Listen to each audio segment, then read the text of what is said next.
ಬುರುಡೆ ಸಮೀರ್ ಇಂದು ವಿಚಾರಣೆಗೆ ಹಾಜರಾಗಿದ್ದಾನೆ. AI video ಬಳಸಿ ಧರ್ಮಸ್ಥಳದ ಬಗ್ಗೆ ಅಪಪ್ರಚಾರ ವಕೀಲರ ಜೊತೆ ವಿಚಾರಣೆಗೆ ಹಾಜರಾದ ಸಮೀರ್ ಎಂಡಿ. ಇನ್ನು ಬುರುಡೆ ಸಮೀರ್ ಇಂದು ವಿಚಾರಣೆಗೆ ಹಾಜರಾಗಿದ್ದಾನೆ. ಎಐ ವಿಡಿಯೋವನ್ನ ಬಳಸಿ ಧರ್ಮಸ್ಥಳದ ಬಗ್ಗೆ ಅಪಪ್ರಚಾರವನ್ನ ಮಾಡ್ತಾ ಇದ್ದ ವಕೀಲರ ಜೊತೆ ವಿಚಾರಣೆಗೆ ಸಮೀರ್ ಎಂಡಿ ಈಗ ಹಾಜರಾಗಿರುವಂತದ್ದು. ಧರ್ಮಸ್ಥಳದಲ್ಲಿ ಸಾವಿರಾರು ಮಹಿಳೆಯರ ರೇಪ್ ಕೊಲೆ ಪ್ರಕರಣಕ್ಕೆ ಸಂಬಂಧಪಟ್ಟಂತೆ ಗಂಭೀರ ಆರೋಪದ ಬಗ್ಗೆ ಸಮೀರ್ನ ಎಂಕ್ವೈರಿ ಮಾಡ್ತಾ ಇದ್ದಾರೆ. ಬೆಳ್ತಂಗಡಿ ಠಾಣೆ ಪೊಲೀಸರು ನಾಗೇಶ್ರಿಂದ ಈಗಾಗಲೇ ವಿಚಾರಣೆ ಕೂಡ ಆಗ್ತಾ ಇದೆ. ಕೆಲವೇ ಹೊತ್ತಲ್ಲಿ ಸಮೀರ್ ಎಂಡಿ ವಿಚಾರಣೆ ಶುರುವಾಗುತ್ತೆ. ಈತ ತನ್ನ ಯೂಟ್ಯೂಬ್ ಚಾನೆಲ್ನಲ್ಲಿ ಎಐ ವಿಡಿಯೋವನ್ನ ಬಳಸಿ ಯೂಟ್ಯೂಬ್ ಚಾನೆಲ್ನಲ್ಲಿ ವಿಡಿಯೋವನ್ನ ಹರಿಬಿಟ್ಟಿದ್ದ. ಧರ್ಮಸ್ಥಳದಲ್ಲಿ ಸಾವಿರಾರು ಮಹಿಳೆಯರ ಕೊಲೆಯಾಗಿದೆ. ಗಂಭೀರ ಆರೋಪದ ಬಗ್ಗೆ ಇಂದು ಸಮೀರ್ ಎನ್ಕ್ವೈರಿ ಆಗುತ್ತೆ. ಬೆಳ್ತಂಗಡಿ ಠಾಣೆ ಇನ್ಸ್ಪೆಕ್ಟರ್ ನಾಗೇಶ್ರಿಂದ ವಿಚಾರಣೆ ಇನ್ನೇನು ಕೆಲವೇ ಹೊತ್ತಲ್ಲಿ ಸಮೀರ್ ಎಂಡಿ ವಿಚಾರಣೆ ಶುರುವಾಗುತ್ತೆ. ಕೆಲವೇ ಹೊತ್ತಲ್ಲಿ ಸಮೀರ್ ಎಂಡಿ ವಿಚಾರಣೆ ಶುರು. ಒಂದು ರೀತಿಯಾಗಿ ಈತ ತನ್ನ ಯೂಟ್ಯೂಬ್ ಚಾನೆಲ್ನಲ್ಲಿ ಎಐ ವಿಡಿಯೋವನ್ನ ಬಳಸಿ ವಿಡಿಯೋವನ್ನ ಹರಿಬಿಟ್ಟಿದ್ದ. ಎಐ ವಿಡಿಯೋ ಸೃಷ್ಟಿಸಿ ಗಲಭೆಗೆ ಪ್ರಚೋದನೆಯನ್ನ ನೀಡಿದ ಸಂಬಂಧಕ್ಕೆ ಧರ್ಮಸ್ಥಳ ಪೊಲೀಸ್ ಠಾಣೆಯಲ್ಲಿ ಯೂಟ್ಯೂಬರ್ ಸಮೀರ್ ಎಂಡಿ ವಿರುದ್ಧ ಈಗಾಗಲೇ ಸುಮೋಟೋ ಪ್ರಕರಣ ವಿರುದ್ಧ ದಾಖಲಾಗಿತ್ತು. ಇದಕ್ಕೆ ಸಂಬಂಧಿಸಿ ಸಮೀರ್ ಎಂಡಿಗೆ ವಿಚಾರಣೆಗೆ ಹಾಕಿ ಬೆಳ್ತಂಗಡಿ ಪೊಲೀಸ್ ಠಾಣೆಗೆ ಈಗಾಗಲೇ ಹಾಜರಾಗಿದ್ದಾರೆ. ಎರಡನೇ ದಿನ ಸಮೀರ್ ಎಂಡಿ ವಿಚಾರಣೆಗೆ ಹಾಜರಾಗಿದ್ದಾನೆ. ಹಾಗಾದ್ರೆ ಬೆಳ್ತಂಗಡಿ ಪೊಲೀಸ್ ಠಾಣೆಯಲ್ಲಿ ಈಗಾಗಲೇ SIT ಅಧಿಕಾರಿಗಳು ಕೂಡ ಯೂಟ್ಯೂಬರ್ನನ್ನ ಗ್ರಿಲ್ ಮಾಡ್ತಾ ಇದ್ದಾರೆ. ವಿಡಿಯೋ ಬಗ್ಗೆ ಕಾಕಿ ಕೂಡ ದಾಖಲೆಯನ್ನ ಕೇಳಿದ್ದಾರೆ.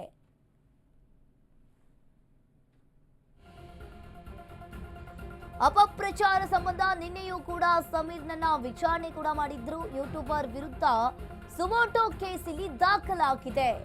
ಒಟ್ಟು 3 ಕೇಸ್ನಲ್ಲಿ ಯೂಟ್ಯೂಬರ್ ಸಮೀರ್ ವಿಚಾರಣೆಯಾಗುತ್ತೆ. ಇನ್ನು ನಿನ್ನೆ 2 ಪ್ರಕರಣದಲ್ಲಿ ಪೊಲೀಸರು ಕೂಡ ವಿಚಾರಣೆಯನ್ನು ನಡೆಸಿದ್ದಾರೆ. ಎಐ ವಿಡಿಯೋ ಖಾಸಗಿ ಚಾನೆಲ್ನಲ್ಲಿ ವರದಿಗಾರನ ಮೇಲೆ ಹಲ್ಲೆ ಆಗಿದೆ. ಇಂದು ಬೆನಕ ಆಸ್ಪತ್ರೆ ಬಳಿ ಗಲಾಟೆಗೆ ಸಂಬಂಧಪಟ್ಟಂತೆ ವಿಚಾರಣೆ ಕೂಡ ಆಗ್ತಾ ಇರುವಂತದ್ದು. ಅಪಪ್ರಚಾರ ಧರ್ಮಸ್ಥಳ ವಿರುದ್ಧ ಅಪಪ್ರಚಾರಕ್ಕೆ ಸಂಬಂಧಪಟ್ಟಂತೆ ಯೂಟ್ಯೂಬರ್ ಸಮೀರ್ ಮೇಲೆ ಸುಮೋಟೋ ಕೇಸ್ ಕೂಡ ದಾಖಲಾಗಿದೆ. ಧರ್ಮಸ್ಥಳದ ವಿರುದ್ಧ ಅಪಪ್ರಚಾರ ಆರೋಪ ಪ್ರಕರಣದಲ್ಲಿ ಈಗಾಗಲೇ YouTuber MD Sameer Belthangady police ಠಾಣೆಗೆ ವಿಚಾರಣೆಗೆ ಹಾಜರಾಗಿದ್ದಾನೆ. ಇನ್ನು ಸಮೀರ್ಗೆ ಇಂದು ಮತ್ತೆ ವಿಚಾರಣೆಗೆ ಹಾಜರಾಗುವಂತೆ ಪೊಲೀಸರು ಕೂಡ ಆತನಿಗೆ ನೋಟಿಸ್ ಅನ್ನ ಕೊಟ್ಟಿದ್ರು. ಹೀಗಾಗಿ ಬೆಳ್ತಂಗಡಿ ಪೊಲೀಸ್ ಠಾಣೆಗೆ ಹಾಜರಾಗಿರುವಂತದ್ದು. ಈತ ಎಐ ವಿಡಿಯೋವನ್ನ ಸೃಷ್ಟಿಸಿ ಗಲಭೆಗೆ ಪ್ರಚೋದನೆಯನ್ನ ನೀಡಿದ ಸಂಬಂಧಪಟ್ಟಂತೆ ಧರ್ಮಸ್ಥಳ ಪೊಲೀಸ್ ಠಾಣೆಯಲ್ಲಿ ಯೂಟ್ಯೂಬರ್ ಸಮೀರ್ ಎಂಡಿ ವಿರುದ್ಧ ಈಗಾಗಲೇ ಸುಮೋಟೋ ಪ್ರಕರಣ ವಿರುದ್ಧ ದಾಖಲಾಗಿತ್ತು. ಈ ಪ್ರಕರಣದಲ್ಲಿ ನಿರೀಕ್ಷಣಾ ಜಾಮೀನನ್ನ ಕೋರಿ ಆಗಸ್ಟ್ 19ರಂದು ಮಂಗಳೂರಿನ ಜಿಲ್ಲಾ ಸತ್ರ ನ್ಯಾಯಾಲಯಕ್ಕೆ ಈತ ಅರ್ಜಿಯನ್ನ ಸಲ್ಲಿಸಿದ್ದ. ಹೀಗಾಗಿ ಕೋರ್ಟ್ ಈಗಾಗಲೇ ನಿರೀಕ್ಷಣಾ ಜಾಮೀನನ್ನ ಈತನಿಗೆ ಮಂಜೂರು ಕೂಡ ಮಾಡಿದೆ.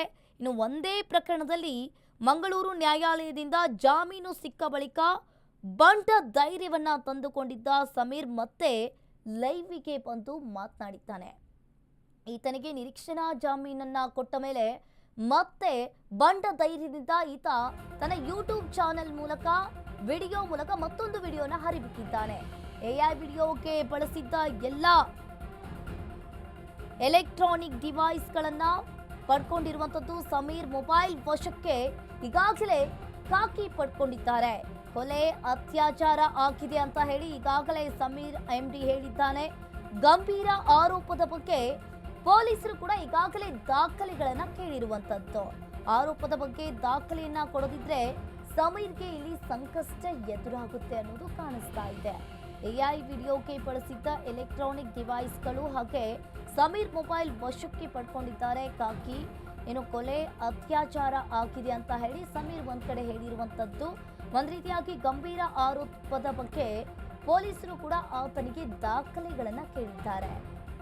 ಈತ ಎಐ ವಿಡಿಯೋವನ್ನ ಬಳಸಿ ತನ್ನ ಯೂಟ್ಯೂಬ್ ಚಾನೆಲ್ನಲ್ಲಿ ವಿಡಿಯೋವನ್ನ ಹರಿಬಿಟ್ಟಿದ್ದ. ವಿಡಿಯೋವನ್ನ ಎಐ ಮೂಲಕ ಗಂಭೀರ ಆರೋಪದ ಮೇಲೆ ಈಗಾಗಲೇ ಖಾಕಿ ಕೂಡ ಸಮೀರ್ ಮೊಬೈಲ್ ಅನ್ನ ವಶಕ್ಕೆ ಪಡ್ಕೊಂಡಿದ್ದಾರೆ. ಈಗಾಗಲೇ ಕೊಲೆ ಅತ್ಯಾಚಾರ ಆಗಿದೆ ಅಂತ ಹೇಳಿ ಸಮೀರ್ ಎಂಡಿ ತನ್ನ ಯೂಟ್ಯೂಬ್ ಚಾನೆಲ್ನಲ್ಲಿ ಎಐ ವಿಡಿಯೋ ಮೂಲಕ ವಿಡಿಯೋವನ್ನ ಹರಿಬಿಟ್ಟಿದ್ದ. ಈತನಿಗೆ ಯಾವಾಗ ನಿರೀಕ್ಷಣಾ ಜಾಮೀನು ಮಂಜೂರಾಯಿತೋ ಮಂಜೂರಾದ ನಂತರವೂ ಕೂಡ ತನ್ನ ಯೂಟ್ಯೂಬ್ ಹಾಗೂ ಇನ್ಸ್ಟಾಗ್ರಾಮ್ನಲ್ಲಿ ಲೈವ್ ಬಂದು ಮಾತನಾಡಿದ್ದಾನೆ. ಈತನಿಗೆ ಬಂಟ ಧೈರ್ಯದಿಂದ ತನ್ನ ಎಐ ವಿಡಿಯೋ ಮೂಲಕ ಬಳಸಿ ಯೂಟ್ಯೂಬ್ನಲ್ಲಿ ವಿಡಿಯೋ ಮಾಡಿದ್ದಲ್ಲದೆ ಮತ್ತೆ ಲೈವ್ನಲ್ಲಿ ಬಂದು ಮಾತನಾಡಿರುವಂಥದ್ದು. ಒಂದು ಪ್ರಕರಣದಲ್ಲಿ ಮಂಗಳೂರು ನ್ಯಾಯಾಲಯದಿಂದ ಜಾಮೀನು ಸಿಕ್ಕ ಬಳಿಕ ಬಂಟ ಧೈರ್ಯವನ್ನ ತಂದುಕೊಂಡಿದ್ದ ಸಮೀರ್ ಮತ್ತೆ ಲೈವ್ಗೆ ಬಂದಿದ್ದ. ಇದೀಗ ಬೆಳ್ತಂಗಡಿಯಲ್ಲಿರುವ ಎಸ್ಐಟಿ ಕಚೇರಿಗೆ ತೆರಳಿ ವಿಚಾರಣೆಗೆ ಹಾಜರಾಗಿದ್ದಾನೆ.